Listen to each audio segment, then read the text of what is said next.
देखिए, सबसे पहले तो मैं ये कहना चाहूँगा कि मैं जो भी बात कर रहा हूँ आज एक कांग्रेस के कार्यकर्ता के रूप में कर रहा हूँ, प्रवक्ता के रूप में नहीं। हमारी कार्यकर्ताओं की, करोड़ों कार्यकर्ताओं की एक ही दिली इच्छा है कि राहुल गांधी जी कांग्रेस और देश को अपना नेतृत्व दें। पर यदि वह अपने निर्णय पर तटस्थ हैं और सार्वजनिक न्यूज़ में जो दो नाम चर्चा में जो आ रहे हैं, उनमें एक है श्री अशोक गहलोत जी, जो 3 बार के मुख्यमंत्री, 3 बार के केंद्रीय मंत्री, 5 बार के सांसद, 5 बार के एमएलए, जमीन से जुड़े हुए व्यक्ति, आज भी वर्तमान राजनीति में मैं कहता हूँ सिर्फ एक ही व्यक्ति है जो गांधीवादी विचारों से जो आगे बढ़ रहा है। ऐसा व्यक्ति जो कार्यकर्ताओं का नेता है, एक तरफ तो वो है, दूसरी तरफ श्री शशि थरूर जी है। मुझे तो उनका पिछले 8 साल में एक ही प्रमुख योगदान याद आता है कि जब कांग्रेस अध्यक्षा श्रीमती सोनिया गांधी जी अस्पताल में भर्ती थी, उस समय वो उनको चिट्ठियां लिख रहे थे और भेज रहे थे। उस चिट्ठी से लाखों कार्यकर्ताओं की तरह, करोड़ों कांग्रेस के कार्यकर्ताओं की तरह मुझे भी बड़ी पीड़ा पहुंची।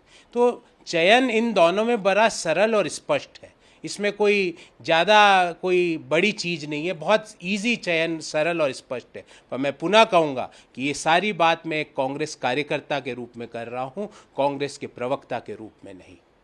लेकिन सर, कांग्रेस के इंटरिम अध्यक्ष ने जो कहा कि सबका स्वागत है जो चुनाव लड़ना चाहते हैं, पारदर्शी तरीके से चुनाव होगा, किसी के पक्ष विपक्ष में कोई खड़ा नहीं होगा, जो भी उम्मीदवार लड़ना चाहते हैं चुनाव, उनका जो है कांग्रेस पार्टी वेलकम करती है। तो उसमें कोई दो राय नहीं है, कोई भी चुनाव लड़े, उसमें क्या दिक्कत है। कांग्रेस का संविधान है, उस संविधान में जो मिनिमम रिक्वायरमेंट्स है उसको जो भी व्यक्ति पूरा करता है चुनाव लड़े।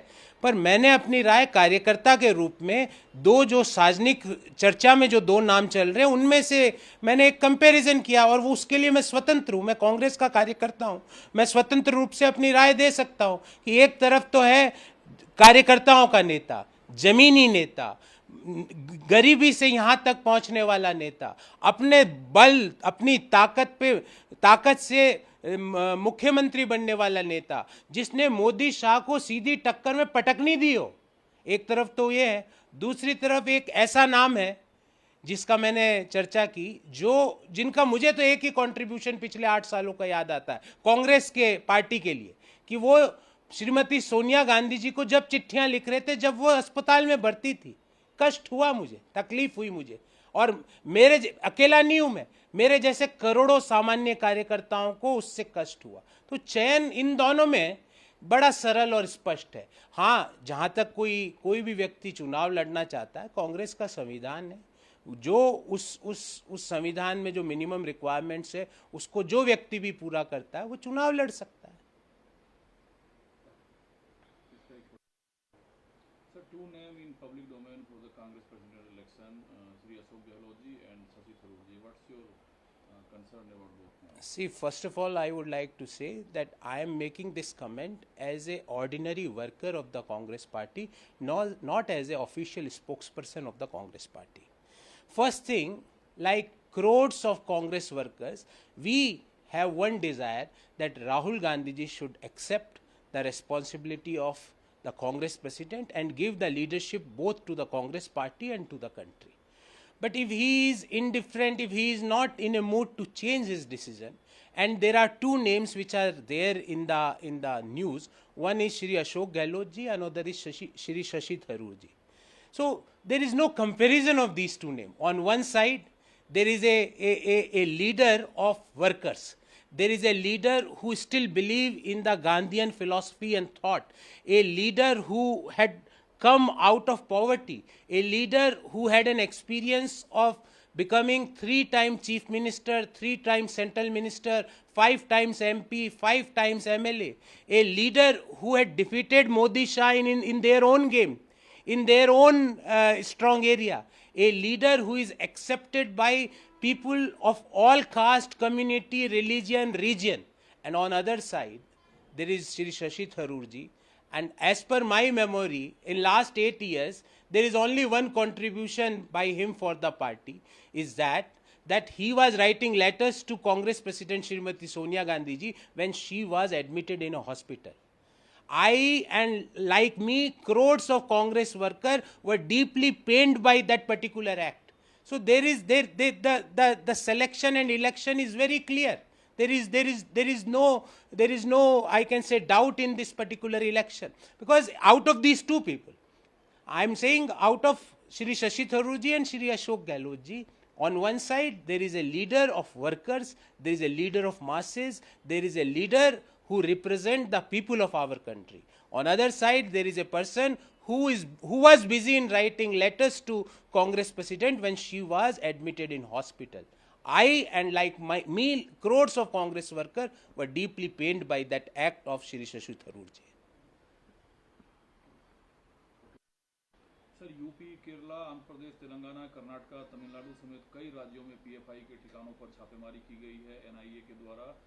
कहा यह जा रहा है कि टेरर फंडिंग और ट्रेनिंग कैंप चलाने को लेकर जो इनपुट थे उसके आधार पर किए गए छापेमारी और 106 लोग गिरफ्तार किए गए। देखिए, कानून अपना काम करे, पर सवाल मुख्य रूप से ये उठता है कि पिछले 8 साल में मोदी सरकार ने पीएफआई को अब तक बैन क्यों नहीं किया है। और उसका उत्तर भी देश को पता है कि मोदी सरकार पीएफआई को एक राजनीतिक टूल के रूप में उपयोग करना चाहता है। कानून अपना काम करे, पर ये सारी अगर इश्यूज हैं तो मोदी सरकार इसको बैन करने की पहल क्यों नहीं उठा पाया 8 साल में। उस सवाल में ही सारे उत्तर सम्मिलित है, क्योंकि जो उनकी डिवाइड एंड रूल की जो पॉलिसी है वो इसको बैन करने से सूट नहीं करती है। वो डिवाइड एंड रूल की पॉलिसी ख़त्म हो जाती है अगर वो इसको बैन करे। तो मुझे उम्मीद है और मैं आशा करता हूँ कि केंद्र सरकार कुछ इश्यूज़ पर राजनीतिक नफ़ा नुकसान को छोड़कर लोगों के बारे में सोचे, because governance is a bigger issue than the small profits and gains of elections. तो मुझे लगता है कि इससे बाहर निकल के राजनीतिक नफ़ा नुकसान को छोड़कर वह गवर्नेंस के मुद्दे पर ध्यान रखे, कानून अपना काम करे, और अगर पीएफआई में इतनी ज़्यादा गलतियां हैं तो उसको बैन करने की अभी तक सरकार ने कोई भी पहल क्यों नहीं की। एक सवाल सर और है, आप लोग डेमोक्रेसी को या डेमोक्रेटिक वैल्यूज को नुकसान पहुंचाने के लिए बीजेपी और आम आदमी पार्टी को भी क्रिटिसाइज करते हैं, लेकिन पंजाब से खबर है कि अरविंद केजरीवाल ने कहा कि डेमोक्रेसी इज ओवर। अब उनका भी कहना है कि डेमोक्रेसी खत्म हो रहा है। Arvind Kejriwal says after Punjab governor withdraws order for special assembly session, जो राज्यपाल ने स्पेशल असेंबली सेशन के ऑर्डर को विड्रॉ कर लिया, इससे अब लोकतंत्र खत्म माना जाए। देखिए, हमारा तो एक ही बड़ा सिंपल सा सवाल है आम आदमी पार्टी को। एक मुख्यमंत्री तो दारू में भ्रष्टाचार करता है और दूसरा मुख्यमंत्री इतनी दारू पी लेता है कि हवाई जहाज में उसको चढ़ने नहीं दिया जाता है। केजरीवाल जी, ये दारू से आपका क्या संबंध है, देश को ये बताए। इधर उधर की बातों में भटके ना, देश को ये बताए कि दारू से केजरीवाल और आम आदमी पार्टी का क्या संबंध है। एक मुख्यमंत्री जो पार्टी का मुखिया है वो दारू के भ्रष्टाचार के आरोपों में लिप्त है उसकी सरकार, और दूसरा मुख्यमंत्री जो इतनी दारू पी लेता है कि विदेशी धरती पर उसको डीप्लेन करने की खबरें आती है। तो ये रिश्ता बताए, इसको बीजेपी की टैक्टिक्स ना अपनाए केजरीवाल जी। जब सवाल आपसे सिंपल हो तो इधर उधर भागने का काम ना करें। आजकल सर बिहार से लगातार कांग्रेस पार्टी संयुक्त विपक्ष जो है वो 2024 लोकसभा चुनाव में बीजेपी को सत्ता से बाहर कर देगा। वो खुद और नीतीश कुमार जल्द मैडम सोनिया गांधी से मिलने वाले हैं। तो बहुत अच्छी बात है, और हम तो बार बार कहते हैं कि कांग्रेस के बिना और कांग्रेस के मुख्य रोल के बिना कोई भी विपक्ष की सुदृढ़ और एक सशक्त आवाज़ नहीं बन सकती। लालू जी ने इस बात को स्वीकार किया, नीतीश जी ने इस बात को स्वीकार किया। बहुत सुखद समाचार है, और मुझे उम्मीद है जब भी वो वार्ता करेंगे श्रीमती सोनिया गांधी जी से, उसके पॉजिटिव रिजल्ट्स जरूर आएंगे। अर्थशास्त्र आपका प्रिय विषय है। क्रोनी कैपिटलिज्म को लेकर लगातार कांग्रेस पार्टी, खासकर राहुल गांधी हमलावर रहते हैं भाजपा पर, मोदी सरकार पर। उन्होंने कहा कि क्रोनी कैपिटलिज्म इतना हावी है कि सिर्फ उद्योगपतियों के लिए, एक या दो के लिए रास्ते बिल्कुल साफ हैं। बिल्कुल, आप देखिए इनकम इनइक्वलिटी भी जो कल क्रेडिट स्विस की रिपोर्ट आई उससे इनकम इनइक्वलिटी 2021 में 20 के बराबर या उससे थोड़ी सी ज़्यादा रही है, लगभग बराबर रही है। तो इनकम इनइक्वलिटी बढ़ रही है। एक तरफ एक व्यक्ति दुनिया का दूसरा सबसे अमीर आदमी बन रहा है, और दूसरी तरफ करोड़ों लोग वापस गरीबी में जा रहे हैं। एक तरफ एक व्यक्ति की आय प्रति घंटा 85 करोड़ रुपया है, दूसरी तरफ एक घंटे में हमारे ही देश में 5 मजदूर आत्महत्या कर रहे हैं। और इन्हीं सभी मुद्दों को सम्मिलित करते हुए लोगों की पीड़ा को समझने के लिए और उनको मुख्य पटल पर डिस्कशन पे लाने के लिए राहुल गांधी जी के नेतृत्व में भारत जोड़ो यात्रा चल रही है। तो जो ये मुद्दा है कि एक अडानी प्रति घंटा 85 करोड़ रुपया कमा रहा है और उसी एक घंटे में भारत के 5 मजदूर सुसाइड कर रहे हैं, आत्महत्या कर रहे हैं, इसी चीज़ों को पे मुख्य डिस्कशन करने के लिए, इन्हीं चीज़ों को मुख्य पटल पर लाने के लिए राहुल गांधी जी भारत जोड़ो यात्रा कर रहे हैं।